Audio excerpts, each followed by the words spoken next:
میکنن. گفتم بزن، معطلش نکن، همشونو بزن. ارتفاع 300-400 متری بالگرد رو ول کرد. دیدم بالگرد داره، اسکیل بالگرد رو گرفتم.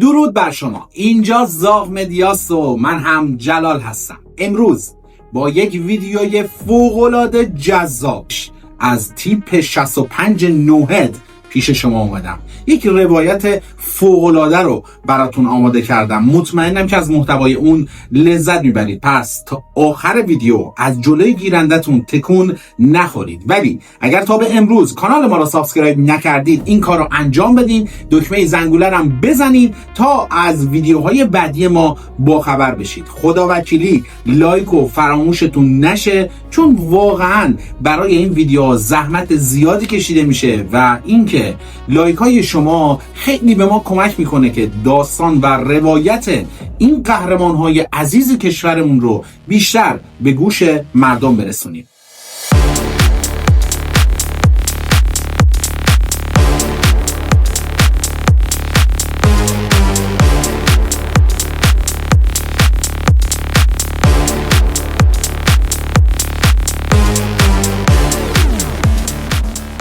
قبل از اینکه شروع بکنم بهتون بگم که این روایت پر از لحظات هیجان انگیز و مخاطره آمیزه و اگر ناراحتی قلبی دارید بهتون دیدن این ویدیو رو پیشنهاد نمی کنم. ولی اگر دنبال یک ویدیوی هیجان انگیز هستین همراه من بمونید. ما طبق سنت همیشگیمون این روایت رو از زبان خود این قهرمان میهن برای شما بیان میکنیم تا بتونید لحظه به لحظه هر اتفاقی که ایشون از سر گذرونده رو توی ذهنتون تصویر سازی بکنید. پس یه نفس عمیق بکشین و با من همراه بشین تا این روایت رو ببینیم. ایشون اینطور شروع میکنن، میگن که فروردین سال 1359 بود. من، شهید شهرامفر و احمد دادبین تصمیم گرفتیم داوطلبانه پاشیم بریم کردستان. گفتیم اگر کاری از دستمون برمیاد برای امنیت و ثبات اون منطقه بریم انجام بدیم. همونجا بود که برای اولین بار با شهید صیاد شیرازی آشنا شدم. ایشون هم با یه تعدادی نیروی داوطلب و یه عده سرباز اومده بود سنندج. بعد از اینکه چند تا مأموریت انجام دادیم یه روز شهید صیاد بهم گفتش که باید بریم سمت سردش. این شهر هنوز کامل پاکسازی نشده و هنوز تو شهر یه تحرکاتی داره. باید از بانه راه بیافتیم بریم سمت سردش، اونجا رو پاکسازی کنیم و یه واحد هم مستقر کنیم تا جایگزین نیروهای قبلی بشن. شهید صیاد 10-15 روز قبل از این مأموریت به من ابلاغ کرده بود که شما پاشو برو این محور رو شناسایی کن، ببین نقاط حساس و جاهایی که ممکنه کمین بخوریم کجاست. منم گفتم چشم، حتما میرم انجام میدم. اول درخواست بالگرد کردیم. یه دونه کبرا و یه دونه 214 اومدن توی بانه نشستن. ساعت دوروبر ساعت 10 یا 10:30 صبح بود. من به همراه 8 نفر دیگه سوار یه بالگرد 214 شدیم. یکیشون نماینده جهاد سازندگی بود به اسم صفار. بقیه‌شون هم از بچه‌های نوهد یا همون نیرو مخصوص خودمون بودن. استوار صدیق چنانه، علی انصاری و 2 نفر دیگه که الان اسمشون خاطرم نمیاد همراهمون بودن. بالگرد که از زمین بلند شد به خلبان گفتم بکش بالا، ارتفاعتو حفظ کن و زیاد پایین نیا که یه وقت از توی جنگل بالگرد رو نزنن. آخه بین بانه و سردش پوشش جنگلی بود و خیلی راحت میتونستن کمین کنن و شلیک کنن سمتمون. توی مسیر پرواز من داشتم نقاط حساس رو یادداشت میکردم، اینکه کجا ممکنه کمین خورده باشه، کجا ممکنه مینگذاری کرده باشن، کجا احتمال درگیری است و از این حرفا. از بانه تا سردشت 60 کیلومتر راه بود و منم تو همین فاصله 5 تا نقطه حساس رو یادداشت کردم. آخرین نقطه پل ربط بود که توی رودخونه سردشت قرار داشت. خود شهر سردشت هم حدود 8 تا 10 کیلومتر بعد از اون پل بود. یه مدتی از پرواز گذشته بود که رسیدیم به پل ربط. یهو خلبان کبرا با بیسیم گفت جناب سروان شما اینجا ایسته بازرسی گذاشتین؟ گفتم نه بابا، اونجا که اصلا دست ما نیست، مگه روی پل ایسته بازرسی هم هست؟ گفت آره، 2 نفری روی پل وایسادن و دارن ماشینا رو نگه میدارن و بازرسی میکنن. با توجه به اطلاعاتی که داشتم مطمئن بودم که نیروهای ما اینجا نیستن. نیروهای دموکرات و کموله اومده بودن اونجا پست بازرسی گذاشته بودن. ماشینایی که از سردشت می اومدن یا میرفتن رو خف میکردن و ازشون پول میگرفتن. به خلبان کبرا گفتم اینا نیروی نظامی نیستن، بزنشون. گفت آخه پل خراب میشه. گفتم اشکالی نداره، شما بزن. خلبان کبرا شیرجه از سمتشون رو شلیک کرد. یهو صداش در اومد جناب سروان اینجا رو ببین، تقریبا 30 نفر زیر پل ریختن بیرون و دارن فرار میکنن. گفتم بزن، معطلش نکن، همشون رو بزن. خلبان کبرا هم شروع کرد به کوبیدنشون، البته طوری زد که پل خراب نشه و اینم تبهرش بود.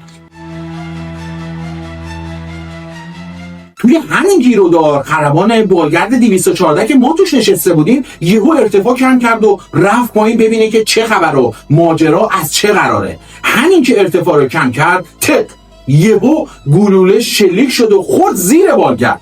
ناغافل خلبان داد زد آخ من تیر خوردم و توی ارتفاع 300-400 متری بالگرد رو ول کرد.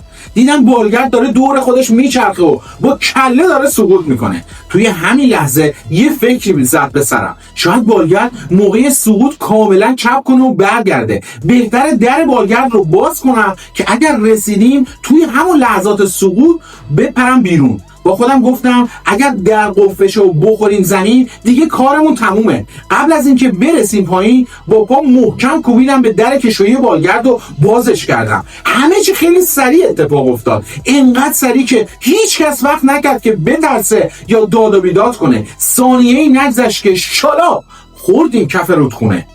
خدا خیلی بهمون رحم کرد. گردش ملخ باعث شد که بالگرد صاف بشینه روی شناماسه کف رودخونه و چپ نکنه. عمق آب حدود 70-80 سانت بود. جایی که ما سقوط کردیم با پل کمتر از 100 متر فاصله داشت. بالگرد که نشست سریع پریدیم پایین و یه رگبار بستم زیر پل تا مطمئن بشم که کسی اون زیر کمین نکرده باشه. خیالم که راحت شد دیدم همه مثل من گارد گرفتن. یهو صدای استوار صدیق چنانو در اومد، گفت آخ جناب سروان کمرم. ضربه فرود انقدر شدید بود که کمرش آسیب دیده بود. گفتم بچه‌ها کمکش کنید تا بتونه راه بیاد.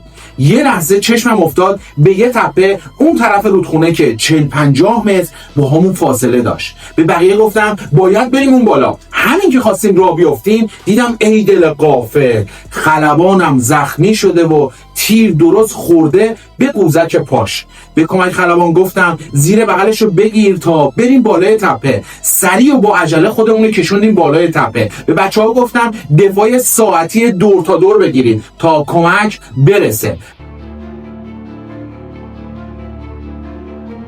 بدبختی اینجا بود که وسایل ارتباطی و بیسیما مونده بود توی بالگرد. چون منطقه آلوده بود و درگیری داشتیم نمیتونستیم برگردیم سمت بالگرد و با اون کبرای بالا سرمون تماس بگیریم. ولی خلبان کبرا خودش دید چه بلایی سرمون اومد بالای سرمون رو یه چرخی زد و رفت سمت بانه. حد زدم که رفته برامون نیروی کمکی بفرسته. به بقیه گفتم حتما نیروی کمکی میاد، باید تا اون موقع دووم بیاریم. الکی تیر شلیک نکنید، سفت و سخت وایسید و موضع بگیرید. هممون هم ژسه و کلاشینکوف داشتیم. نفری 100 تا هم فشنگ همراهمون بود. یه نگاه انداختم به پای خلبان.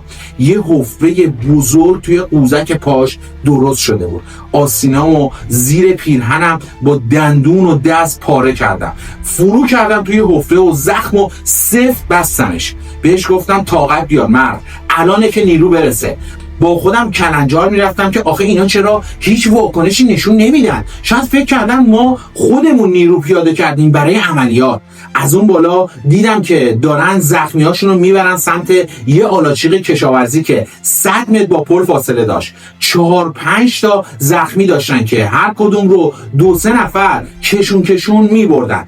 اینا همونایی بودن که بالگرد 214 ما رو زده بودنش. تقریبا 3 ساعت گذشت، هنوز تک و توک صدای تیر می اومد. مدام به بچه‌ها میگفتم تا دشمن بهتون نزدیک نشده شلیک نکنید، با این تیرا کار داریم. همینطور که حواسمون به همه بود، چشمم افتاد به آقای صفار. بنده خدا اسلحه نداشت، نشسته بود داشت قرآن میخوند. همزمان با پرواز ما یه بالگرد شینوک هم به خلبانی سربان طاهری بار مهمات رو برده بود بانه. وقتی کبرا برمیگرده بانه و ماجرا رو بهشون میگه، اینا هم سری میان برای نجات ما. فاصله ما تا بانه 50 تا 55 کیلومتر بود. بعد از 1.5 ساعت انتظار بالاخره صدای شینوک رو شنیدیم. سریع پیرنم رو در بردم و چرخوندم تا ما رو ببینه. خلبان ما رو دید و درست وسط همون تپه‌ای که بودیم نشست.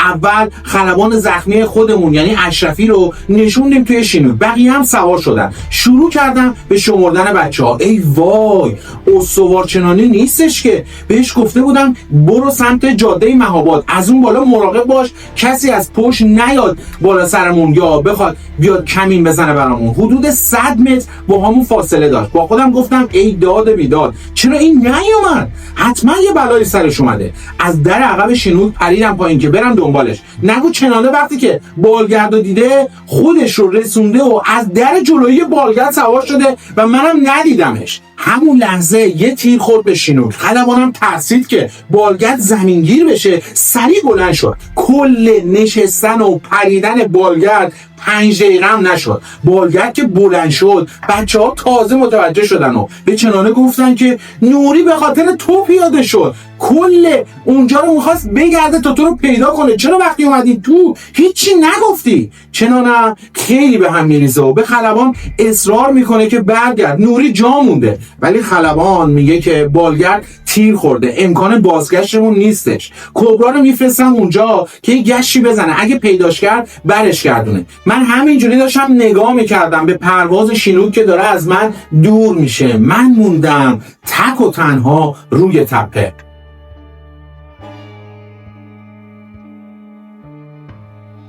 من وسط کلی نیروی دشمن بودم. یکم نشستم و دور و برم و نگاه کردم. فقط یاد خدا و توکل به اون بود که نذاش ناامیدی نابودم بکنه و آرامشم رو حفظ کردم. دیدم یه قسمت تپه وصل میشه به یه کوه.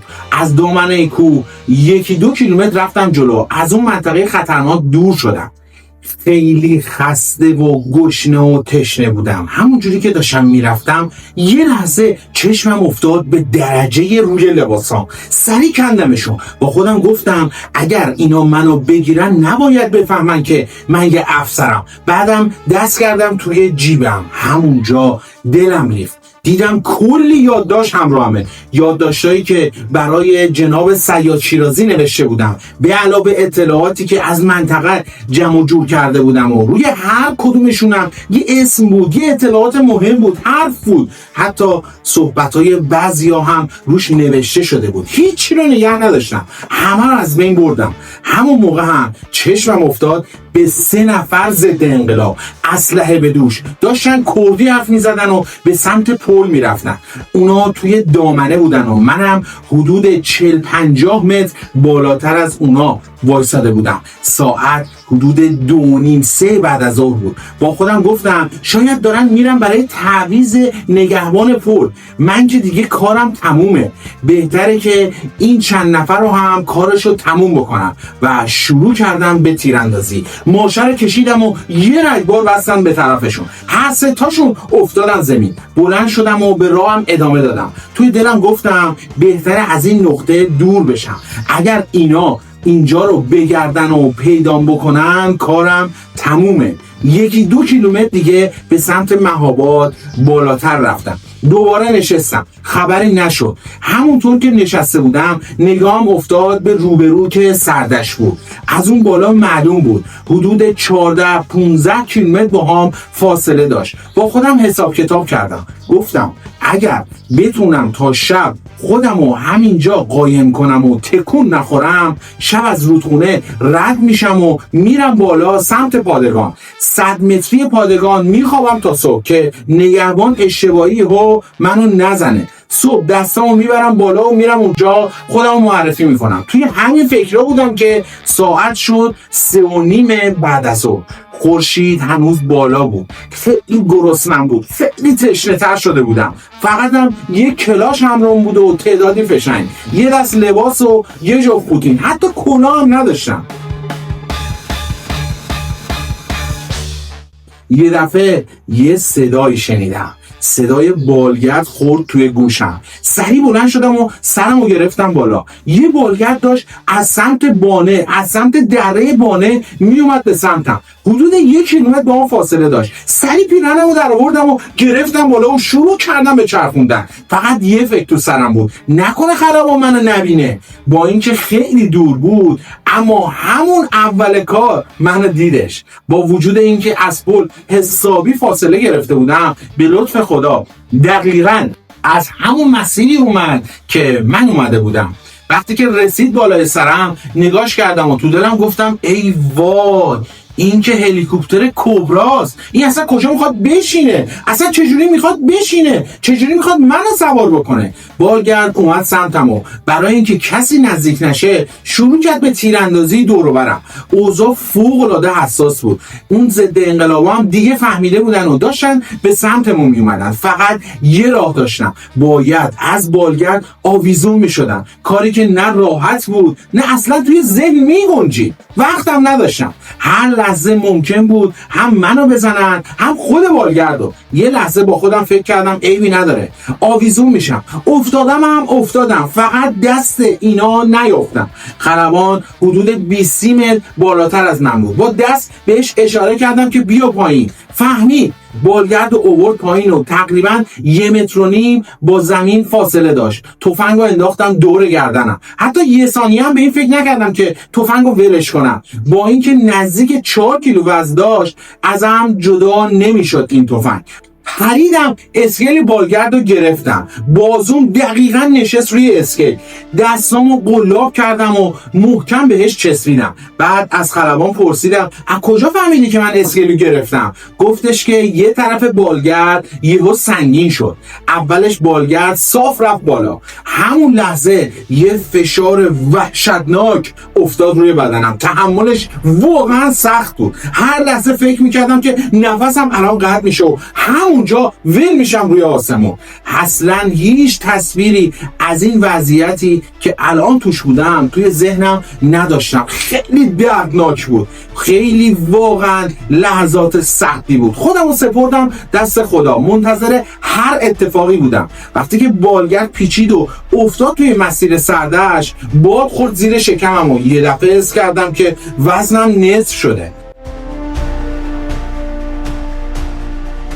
اما همونجا یه دردسر بزرگتر شروع شد. خلبان برای پوشش اطرافش هر چند دقیقه بار با توپ 23 میلیمتری جلوی بالگرد شروع میکرد به شلیک کردن. پوکه‌های داغش میخورد توی سر و صورت من. میسوختم، دادم دیگه در اومده بود، ولی کاری از دستم بر نمیومد. باید تحمل میکردم. به خاطر ارتفاع و فشار باد نفس کشیدن برام شده بود یه کابوس. سرمو هی چپ و راست میچرخوندم فقط برای اینکه یه ذره هوا بره توی ریه ها. اگه سرمو به جلو نگه می‌داشتم فشار باد اجازه همون نفس نصف نیمه رو هم نمیداد. حدود 500-600 متر از زمین بالا بودیم. خلبانم برای اینکه هدف قرار نگیره با سرعت نزدیک 250 کیلومتر در ساعت پرواز میکرد. شرایط افتضاح بود، ولی داشتم دوام می آوردم. هر لحظه ممکن بود ول کنم و بیفتم بیافتن پایین و یا از زمین به هم شلیک کنن. با اینکه مسیر کوتاه بود ته دلم اصلا مطمئن نبودم که زنده برسم. حدود 10 دقیقه بعد پادگان سردشت پیدا شد. همون لحظه یه نفس راحت کشیدم. بالگرد درست وسط پادگان اومد پایین. هنوز کامل نشسته بود که از خوشحالی 2-3 متر مونده بود به زمین پریدم پایین. همون موقع سرهنگ حقیقت، فرمانده پادگان که صدای بالگرد شنیده بود، از دفترش اومد بیرون. منو دید که هنوز زیر بالگردم، عصبانی شد و شروع کرد به داد زدن. فلان شده، مگه نمیبینین که بالگرد داره میاد پایین؟ زیرش چی کار میکنی؟ برو کنار. بیچاره اصلا خبر نداشت که من چجوری با این بالگرد رسیده بودم اونجا. دهونمو باز کردم بهش بگم که بیا تا بهت بگم، ولی فقط صداهای عجیب و غریب از دهنم میومد بیرون. اصلا نمیتونستم حرف بزنم. دهونم خوش شده بود، لبام ترک خورده بود از فشار تشنگی، زبونم نمیچرخید. منو برد توی دفترش، یکم آب داد، من خوردم. 3-4 دقیقه طول کشید تا تونستم درست حرف بزنم. بعد بهش گفتم منو مگه ندیدی که از بالگرد پریدم پایین؟ گفتش نه.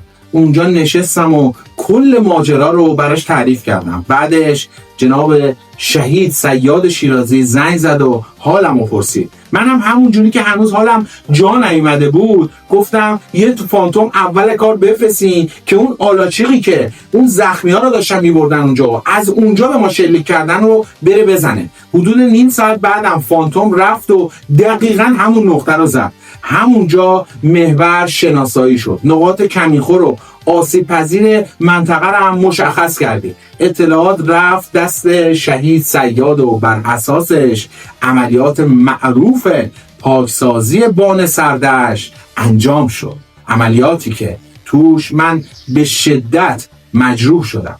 و اما بریم سراغ معرفی این دلاور ایران زمین، این قهرمان ایران زمین، جناب سرهنگ اصغر ناطق نوری. سرهنگ جانباز اصغر ناطق نوری در سال 1350 وارد دانشکده افسری میشن. ایشون بعد از پایان تحصیلاتشون در سال 1353 برای گذراندن دوره‌های آموزشی یه مقدماتی به شیراز اعزام میشن و پس از گذراندن این دوره در سال 1354 به تیپ 23 نیروهای ویژه هوابرد میپیوندن و دوره‌های مخصوص این نیرو یعنی چتربازی، چریک، ضد چریک، تروریست و ضد تروریست و خیلی از دوره‌های سخت نوحد و دوره‌های آزادسازی گروگان رو هم اونجا میبینن. ایشون یکی از دلاورهایی هستن که در سال 1356 و 1357 خیلی از سازمانهای داخل نیروی مخصوص رو از بنیانگذارانش بودن و خیلی زحمات زیادی رو برای این آب و خاک کشیدن. امیدوارم که از این روایت نفسگیر لذت برده باشید. خواهش میکنم از شما که با لایکاتون و کامنت های زیباتون به من بگید که آیا این قهرمان میهن یعنی جناب ناطق نوری رو میشناختین یا نه. حتما برای من بنویسین که آیا از این ویدیو لذت بردین یا نه. حتما هم این ویدیو رو برای بقیه دوستانتون و اون کسایی که میدونید از این گونه روایت ها لذت میبرن ارسال بکنین تا اونها هم این قهرمان میهن رو بشناسن. اینجا زاغ مدیاز و من هم خاک پای تک تک شما جلال هستم.